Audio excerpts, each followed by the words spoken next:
अस्सलाम वालेकुम नाज़रीन इकराम, IND टुडे के खबरनामे में आपका खैर मकदम है। आइए देखते हैं आज के तफसीलात।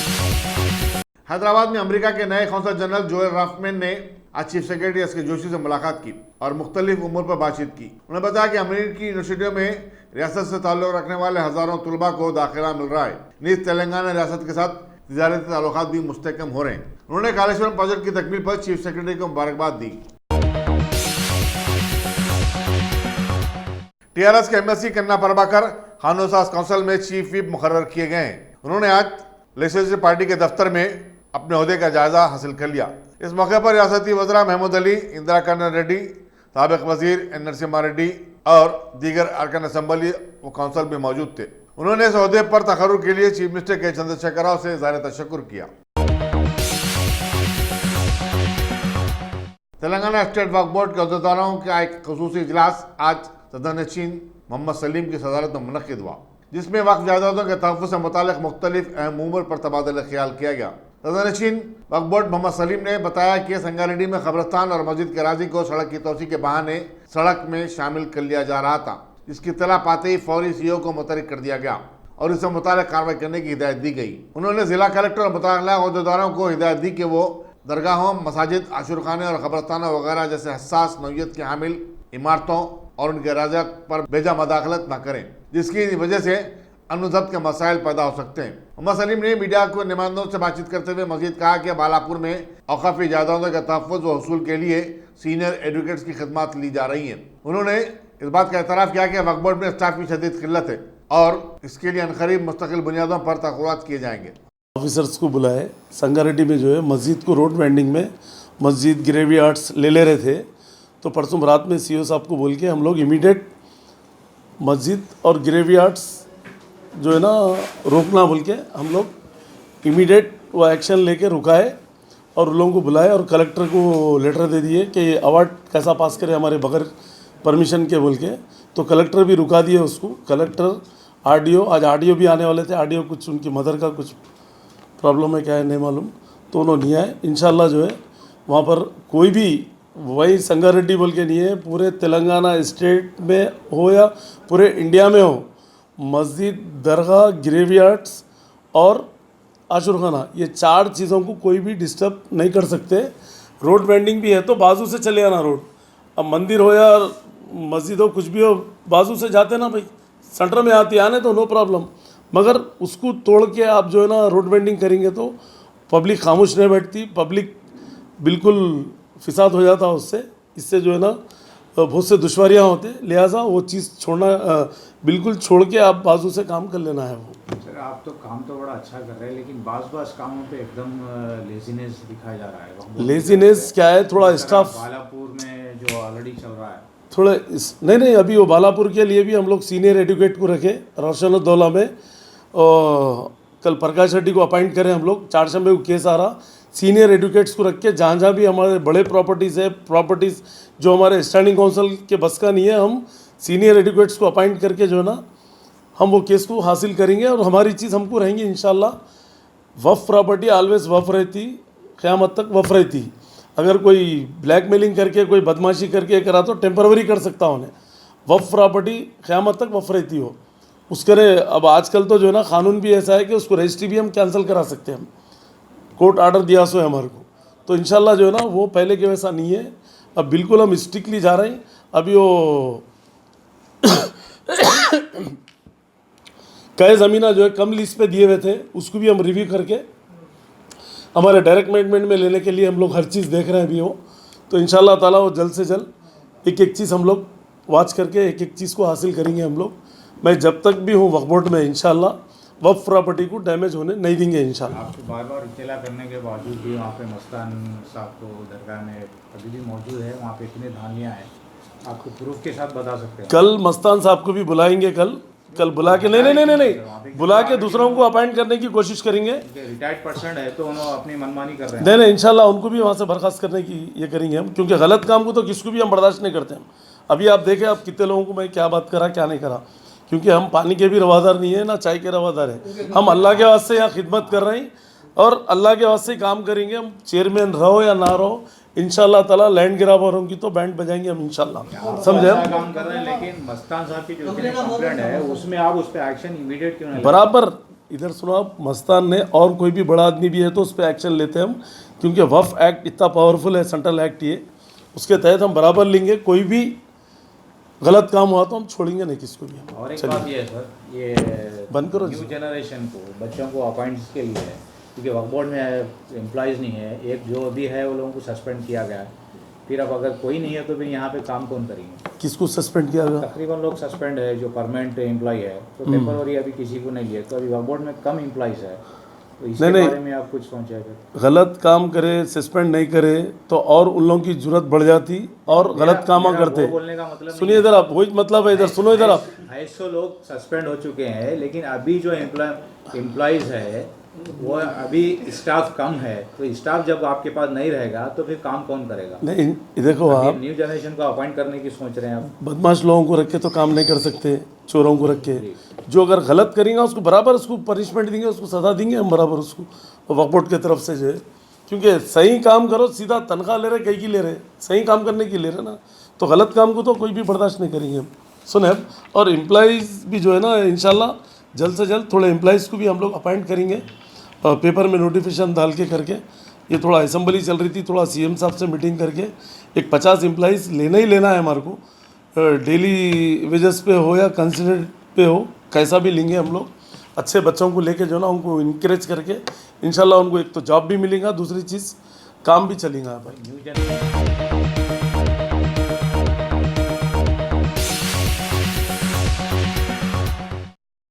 Top selection computers. अगर आप टेक्नोलॉजी के दौर में रहते हुए टेक्नोलॉजी से दूर हैं तो सोचिए मत, आइए एक बार खिदमत का मौका दीजिए। हमारे यहाँ branded computers Dell, HP, Lenovo, laptop accessories उम्दा क्वालिटी निहायत ही वाजबी दाम पर दस्तयाब है।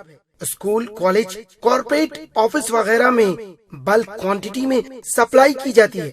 इसके साथ साथ हमारे यहाँ माहिर टेक्नीशियंस की निगरानी में रिपेयर की सहूलत भी मौजूद है। अगर आप अपने घर, दुकान, सोसाइटी, स्कूल वगैरह को सेफ और क्राइम फ्री बनाना चाहते हो तो इंस्टॉल कीजिए CCTV कैमरा जो HD क्लियरिटी के साथ दस्तयाब है। गुज़िश्ता 10 साल से मुल्क भर में अपनी इन तमाम खिदमात को जारी रखते हुए आपके एतमाद को बरकरार रखने वाला नाम top selection computers, Vijaynagar colony beside Riyan hotel Hyderabad. Director Syed Rashid Ali. Phone 9849715954। Top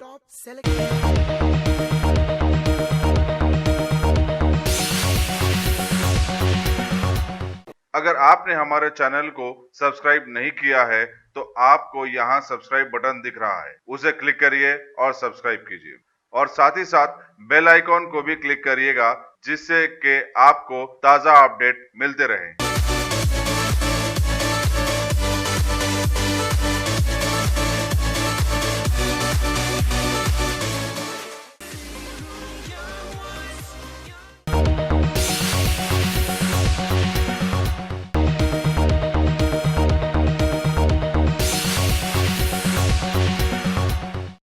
Congress के सीनियर लीडर और साबिक MLA एम शशिधर रेड्डी ने अमीरपेट में कल रात मेट्रो ट्रेन स्टेशन पर हुए हादसे पर गहरे तासुब का इजहार किया। इस हादसे में एक 28 साल नई नवेली दुल्हन फौत हो गई थी। उन्होंने एक प्रेस कॉन्फ्रेंस से खिताब करते हुए हुकूमत से मुतालबा किया कि वो चेन्नई के माहिर इंजीनियरों से इस हादसे की तहकीकात करवाएं और पता चला कि आखिर मेट्रो का इस कदर नाक़िस काम क्यों हुआ है। उन्होंने कहा कि हर दिन मेट्रो से मुतालिक कुछ ना कुछ बुरी खबरें आती रहती हैं। शशिधर रेड्डी ने महलू खातून के विरसा को 50 लाख रुपए के मुआवजे की अदायगी का मुतालबा भी किया।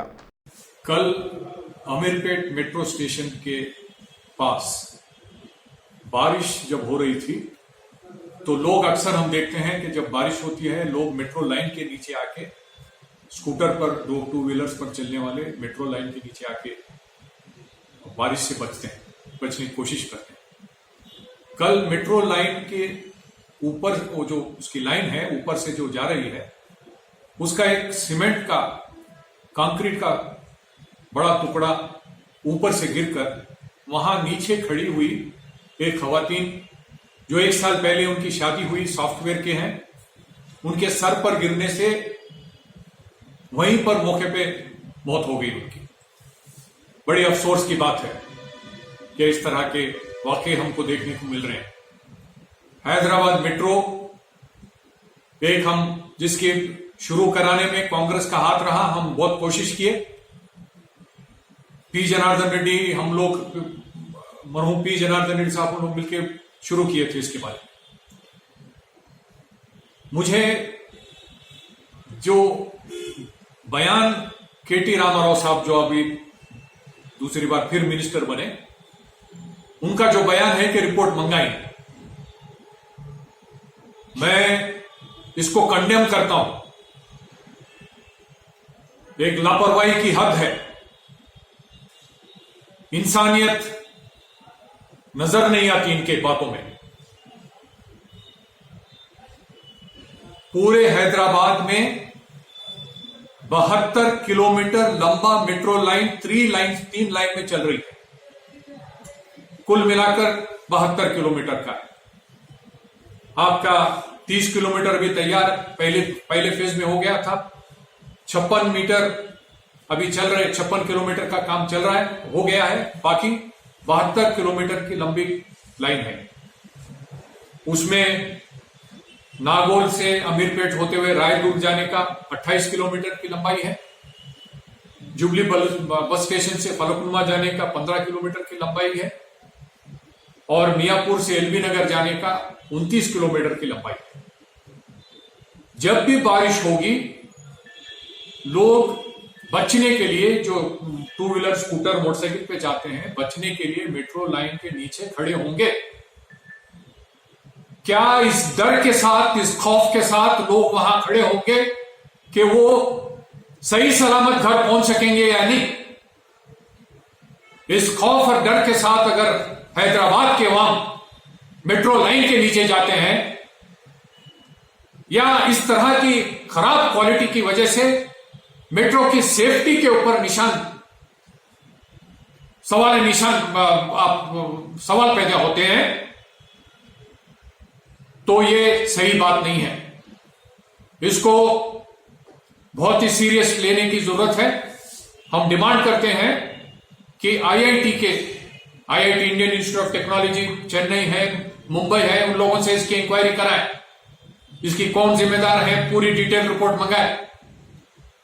कि चंद्रशेखर राव साहब जब मरकजी वजीर थे, लेबर मिनिस्टर थे, तो उनके दखल देने से ईएसआई का हॉस्पिटल जो सनत नगर में है, वहां पर कॉन्ट्रैक्ट एक बड़े ऑर्गेनाइजेशन को, नेशनल लेवल का था, उसको निकालकर एक छोटे लोकल फॉरेस्ट डेवलपमेंट कॉर्पोरेशन को देने से वहां की क्वालिटी सही नहीं थी, जिसकी वजह से आईआईटी मद्रास के द्वारा उनके जरिए इंक्वायरी किया गया और 5 से 7 करोड़ का नुकसान होने की उन्होंने रिपोर्ट दी।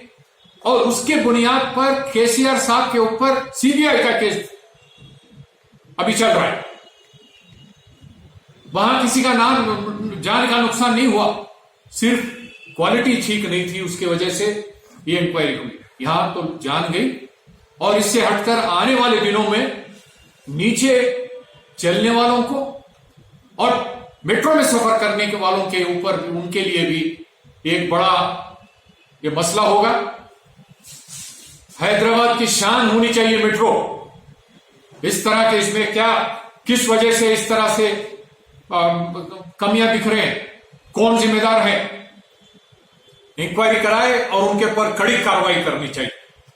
पुलिस की केस, इसके जो जिम्मेदार हैं उनके ऊपर केस बुक होना चाहिए। हम पुलिस से भी बात करेंगे और जो भी इसके जिम्मेदार है, कड़ी से कड़ी सजा मिलने के लिए हम डिमांड करते हैं। और जो लड़की, नौजवान लड़की जिसकी मौत हुई है, हम चाहते हैं, हम डिमांड करते हैं कि 50 लाख का कॉम्पनसेशन उनको दिया जाना चाहिए। वो सरकार की तरफ से हो, मेट्रो की तरफ से हो, या एल&टी की तरफ से हो, जिस कंपनी ने इसको बनाया। फौरन इनको, इस फैमिली को 50 लाख का कॉम्पनसेशन देना चाहिए।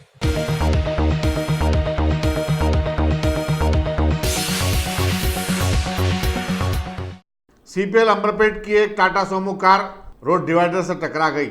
यह हादसा कल रात देर गए दरगाह यूसुफ नामपल्ली के पास पेश आया। इसमें एक एएसआई यूसुफ खान जख्मी हो गए। बताया जाता है कि कार के टायर का राड अचानक निकल पड़ा था। ड्राइवर की दानिशमंदी की वजह से एक बड़ा हादसा टल गया।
बीजेपी के लीडर और साबिक रुकन पार्लियामेंट रविंद्र नायक ने बताया कि मरकजी वज़ीर दाखिला अमित शाह ने आदिवासियों और बंजारा तबके को मुहसिला तहफ़्फ़ुज़ात को बढ़ाकर 9.8 कर देने का तयख़ुन दिया है।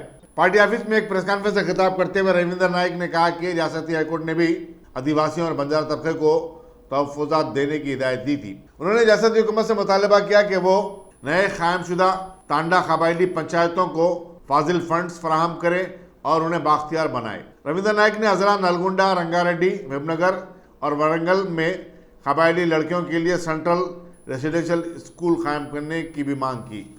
नायक पूर्व मंत्री, पूर्व सांसद और नेशनल SC/ST कमेटी के कमीशन के पूर्व मेंबर्स की हैसियत से हाल ही में भाजपा पार्टी में शामिल होने के बाद और शामिल होते समय हमारे working president, national working president जो नड्डा जी है, उनको हमने एक मेमोरेंडम सबमिट किए थे, जिसमें तेलंगाना राज्य में जो हालात है और जिसमें आदिवासियों की परिस्थिति के ऊपर, आदिवासियों की हालत के ऊपर इस मेमोरेंडम के जरिए हम बीजेपी वर्किंग प्रेसिडेंट साहब को ये मेमोरेंडम देते हुए और यही मेमोरेंडम के जो है हमारे होम मंत्री अमित शाह जी को और पूजनीय प्रधानमंत्री मोदी जी को हमने सबमिट किया। इस संदर्भ में इस मेमोरेंडम के अंदर जो स्टेट की हालत है, हम सबको मालूम है, आज तेलंगाना गवर्नमेंट करीब 5.5 साल होने आ रहे हैं। जो वायदे उन्होंने किए थे अब तक कोई वायदा पूरा नहीं हुआ। उल्टा जो है हमारा स्टेट घाटा में चल रहा। अभी बजट जो है, पहले बजट ज़्यादा था जब हम राज्य हमें मिला, आज जो है 2 लाख के करीब 2 लाख करोड़ रुपए का आज हमारे स्टेट के ऊपर कर्जा हुआ है। तो इस संदर्भ में हम कबायलों के यानी ट्राइबल्स की कुछ समस्याओं को हमारे केंद्र सरकार के सामने लाए, जिसमें 2011 के जो जनगणना के तहत इनको 9.8% जो है रिजर्वेशन मिलनी चाहिए, जिसके लिए हमारा हाई कोर्ट ने भी एक डिसीजन दिया और हाई कोर्ट का डिसीजन देने के बावजूद भी हमारा केंद्र सरकार, मोदी जी की सरकार ने 2017 में एक डायरेक्शन दिया यहाँ के राज्य सरकार को कि भाई इनको जो ट्राइबल्स के लिए जो रिजर्वेशन देना है वो 9.8 से कम नहीं होना चाहिए, ऐसा उन्होंने यहाँ कहा। लेकिन ये केसीआर की सरकार जो है आज इलेक्शन का ही काम करती है। इलेक्शन में कैसा जीता जाए, दूसरे पार्टी के लोगों को कैसा अपने पार्टी में मिलाया जाए, यही काम कर रहा है। यानी इस राज्य में डेवलपमेंट तो है ही नहीं। जब किसान मर रहे हैं, आत्महत्याएं कर रहे हैं, एक भी किसान के पूरे फैमिली को इन्होंने जाके परामर्श नहीं किया। लेकिन वो 4,000 8,000 बोल के जब इलेक्शन के समय जो बांटने का एक काम किया, जब किसान जो खेती उगाते हैं उसका जो है रेट, मार्केट रेट देनी चाहिए, उसके छोड़कर ये सरकार जो है ऐसे जो बांटते हैं, मिठाई का भी सब बांट रहे हैं। तो मैं इस संदर्भ में कहना चाहता हूँ, जब हम अमित शाह जी को जो मेमोरेंडम भेजे थे, इस मेमोरेंडम का भी हमें जवाब मिला। इसके जवाब में उनके तरफ से ये लेटर आया कि भाई हम जो आदिवासियों का जो शेड्यूल ट्राइब्स का रिजर्वेशन बढ़ाने का है वो हम इसके इमीडिएटली हम इसके ऊपर एक्शन लेंगे, ये उनसे हमको आश्वासन मिला। तो इस संदर्भ में मैं तेलंगाना सरकार से कहना चाहता हूँ कि भाई एक national schedule tribe development finance corporation, जिस कॉरपोरेशन में 100 करोड़ रुपये जो है पड़ा हुआ है यहाँ हमारा स्टेट के लिए, लेकिन ये सरकार ने, राज्य सरकार ने कोई नोडल एजेंसी नहीं बनाया, कोई स्कीम फॉर्मुलेट नहीं किया, इस वजह से वो पैसा वहाँ अटका हुआ है। लेकिन करीब 6 साल से, 5.5 साल से वो वहाँ का NST FDC का फंड्स यहाँ लेने आने में असमर्थ रही हमारी केसीआर की सरकार। तो इस संदर्भ में मैं रिक्वेस्ट करना चाहता हूँ, हमारा जो 9.8% रिजर्वेशन का अमल और NST FDC का फंड्स लाने का, और जहाँ जहाँ छोटे बच्चों को मार दिया जा रहा है कुछ जिलों में गरीबी के, गुर्बत की वजह से, जहाँ हमारा रंगारेड्डी जिला है, पूर्व रंगारेड्डी जिला, मेदक जिला और हमारे महबूबनगर, नलगोंडा आदि जिलों में जहाँ जहाँ ये औरत बच्चों को जो है मार दे रहे हैं, बेच रहे हैं, तो इस जगहों पर केंद्र सरकार को हम गुजारिश किए हैं, वहाँ पर ये लड़कियों के लिए आश्रम स्कूल, सेंट्रल आश्रम स्कूल बनाने के लिए भी हमने इस लेटर में हम रिक्वेस्ट किए हैं। और जो ट्राइबल का जो भाषा है गोर बोली, ये गोर बोली को 8th schedule of the constitution में लाने के लिए भी हमने इसमें रिक्वेस्ट किया। तो इस संदर्भ में ये कहना चाहता हूँ, ये सरकार को, तेलंगाना सरकार को फौरन जो है हमें उखाड़ फेंकना है, क्योंकि अभी तक यहाँ कोई सही काम नहीं कर रहे हैं। केवल जिनको जहाँ हमारे केसीआर साहब को जहाँ पैसे मिलते हैं, जो जहाँ घूस मिलता है, ऐसे ही कार्यक्रम ले रहे हैं। उदाहरण आपका कालेश्वरम प्रोजेक्ट है, जिसका जो है ओरिजिनल एस्टिमेशन 38,000 करोड़, लेकिन आज जो है उसका एस्टिमेशन 1,25,000 करोड़ तक बढ़ा दिया। और इसे इसी तरह जो है सेक्रेटरीट बिल्डिंग्स को डिसमेंटल करना चाहते हैं और असेंबली बिल्डिंग को डिसमेंटल करना चाहते हैं। यहाँ पर हॉस्पिटल्स में बेड्स नहीं है, मेडिसिन नहीं है, सुई नहीं है, नर्सेस नहीं है, स्टाफ नहीं है, लेकिन हमारे साहब जो है यहाँ एक नया कार्यक्रम। और कल आप देखिए जब US से गए, वहाँ हमारा सर जो है, हर भारतीय का सर जो है गर्व से ऊपर उठा, क्योंकि उन्होंने जो देश में हमारा दुनिया में भारतवर्ष को भी चाइना, रशिया और अमेरिका के साथ खड़ा करने के लिए उन्होंने जो कदम उठाया है, उसके साथ हमारे कबायली लोग हैं, पूरा हिंदुस्तान आज जो है मोदी के साथ, मोदी मोदी के नाम से नारे लग रहे हैं।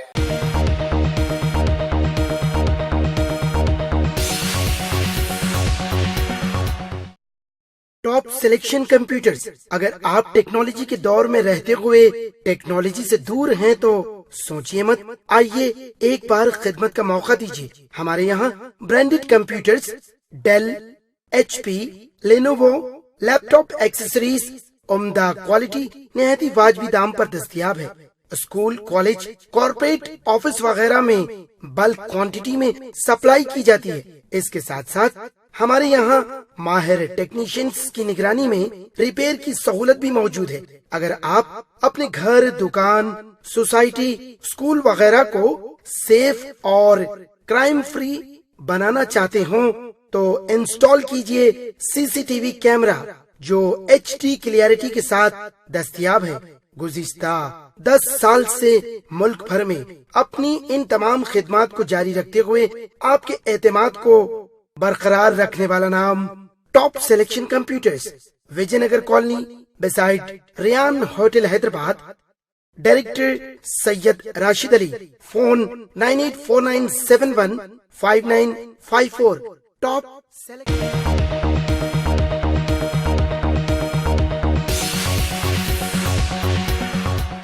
अगर आपने हमारे चैनल को सब्सक्राइब नहीं किया है तो आपको यहाँ सब्सक्राइब बटन दिख रहा है, उसे क्लिक करिए और सब्सक्राइब कीजिए और साथ ही साथ बेल आइकॉन को भी क्लिक करिएगा, जिससे कि आपको ताज़ा अपडेट मिलते रहें।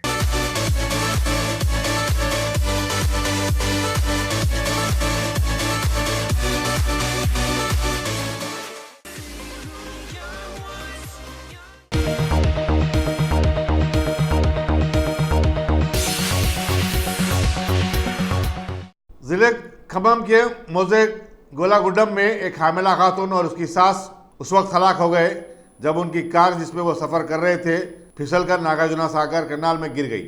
महलूकिन की शिनाख्त जिले महबूबाबाद की 28 साल पी स्वाति और 48 साल पी इंदिरा की हैसियत से की गई। पुलिस के मुताबिक स्वाति अपने शौहर महिपाल रेड्डी और सास इंदिरा के हमरा खम्मम में एक डॉक्टर के पास तिबी मुआयना करके वापस हो रहे थे कि उन्होंने नागार्जुना सागर कैनाल के पास कुछ देर ठहरने का फैसला किया। महिपाल अपनी कार को रिवर्स ले रहा था कि कार फिसलकर कैनाल में गिर पड़ी। महिपाल कार के शीशे तोड़कर बचकर निकलने में कामयाब हो गया, जबकि दोनों गुरखाब हो गए। पुलिस मसरूफ तहकीकात है।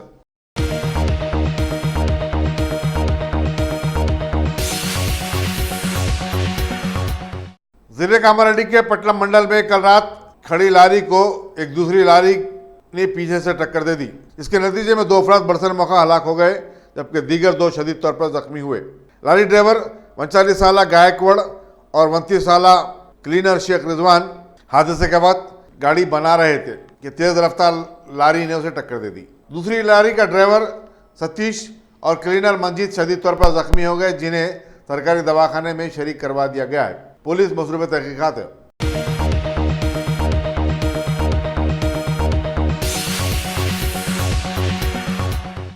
बच्चों की ख्वाहिश में एक लावालक जोड़े ने एक 15 माह की बच्ची का अगवा कर लिया, लेकिन वो दोनों पुलिस के हत्थे चढ़ गए। डिप्टी कमिश्नर पुलिस भोनगिर के नारायण रेड्डी ने मीडिया को बताया कि कचरा चुनने वाले पी माधो और जी राजू ने, जो पहले बीबी नगर में रहते थे, एलबी नगर मुस्तकिल हो गए। उन्होंने 15 सितंबर को बीबी नगर में ज्योति नामी खातून की लड़की का अगवा कर लिया था। पुलिस ने मगविया लड़की को उसकी मां के हवाले कर दिया।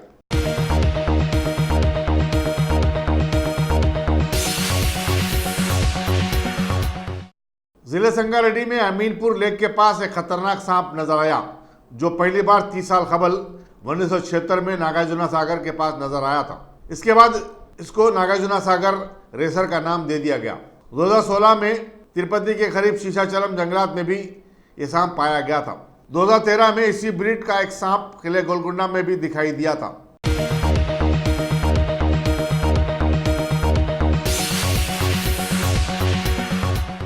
आंध्र प्रदेश के दारुल हुकूमत अमरावती में बल्दिया के हुक्काम ने दरियाए कृष्णा के साहिल पर गैर मजाज तामीरात की निदामी कार्रवाई शुरू कर दी है और अब उसका निशाना रियासत के साबिक चीफ मिनिस्टर और तेलुगु देशम के सदर एन चंद्रबाबू नायडू की रिहाइशगाह भी हो सकती है। मौजे इंद्रावली में हुक्काम ने चंद्रबाबू नायडू की रिहाइशगाह के करीब तेलुगु देशम के लीडर की इमलाक को मुनज़्ज़म कर दिया। पुलिस की निगरानी में Andhra Pradesh capital region development authority के वर्करों ने कवायद की खिलाफ वर्जी पर तेलुगु देशम पार्टी के लीडर पी कोटेश्वरा की इमारत को मुनज़्ज़म कर दिया। अहदेदारों ने बताया कि ये इमारत बगैर इजाजत के तामीर की गई थी। चंद्रबाबू नायडू की रिहाइशगाह को नोटिस देने के 2 दिन बाद ये कार्रवाई अमल में आई है। हुक्काम ने 24 तामीराती इमारतों को नोटिस जारी की है। इनके मुजमला 5 इमारतें जो तामीर की गई हैं उन्हें सरे से गलत गैर कानूनी करार दिया। यहाँ बताना जरूरी होगा कि जून में नायडू की रिहाइशगाह के बाजू एक सरकारी बंगला प्रजा वेदिका को मुनज़्ज़म कर दिया गया था। नायडू 2016 में हैदराबाद से मुंतकली के बाद इस रिहाइशगाह में रह रहे थे। चीफ मिनिस्टर जगन मोहन रेड्डी ने इल्जाम आयद किया कि नायडू खुद एक गैर कानूनी तौर पर तामीर की गई मकान में रह रहे थे। ताहम तेलुगु देशम का कहना है कि हुकूमत इंतकामी सियासत के तहत ये कार्रवाइयाँ कर रही है।